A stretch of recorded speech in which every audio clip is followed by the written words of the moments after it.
The special event continues, and in order to get to as many countries as possible, I decided to kind of like separate them into regions. So in this video, we're going to look at Spanish movies. That's going to count Spanish, Mexican, Argentinian, basically any Spanish-speaking countries. And there are some really strong films here.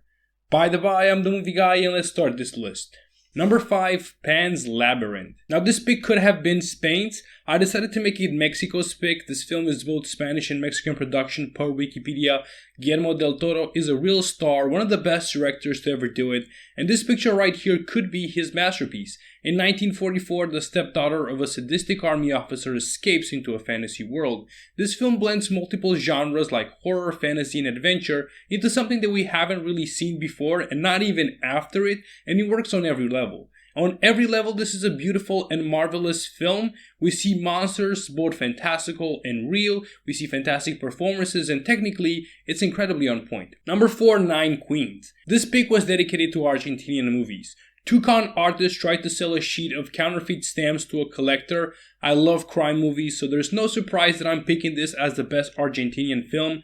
Fabian Bielinski wrote and directed the picture, and the script that he made had viewers eating out of the palm of his hands. It's full of twists and turns, so you are never bored with it, and there's also substance in the story. I've seen a lot of comparison with The Sting, so if you are a fan of that, you're going to enjoy Nine Queens too. It's incredibly interesting, and will keep you guessing enough to be amazed by its craft.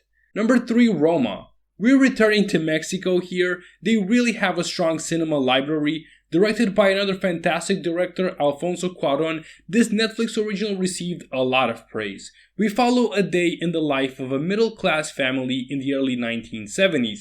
It's an interesting film about life, something which I'm planning on doing a list on, by the way. Every scene is meticulously worked, and it's so different from other Cuarón pictures. This is a director who loves sci-fi, and this is just not that. It focuses on character relationships, and Cuarón is a master storyteller. I think this is a very personal film from Alfonso. He wrote the script, he put all of his skills into this experimental picture that is so far from the usual from him, and it's one of the best Spanish language films. Number 2, Amores Perros.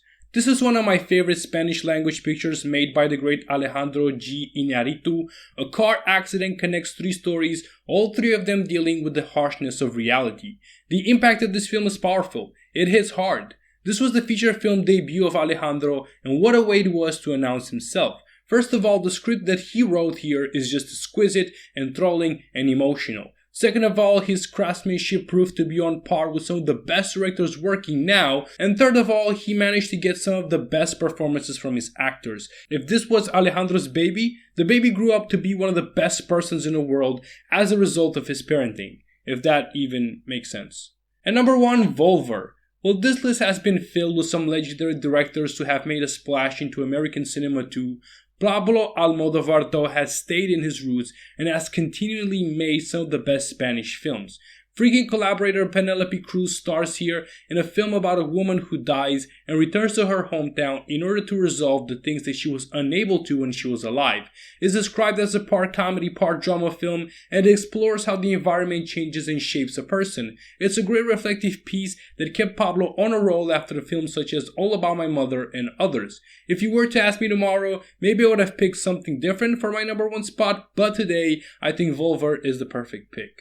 Which of these films are you planning on watching? Let me know down in the comments. While you are there, press that like and subscribe button. Press the bell to get notifications every time my videos get uploaded. And until next time, keep on watching movies, guys.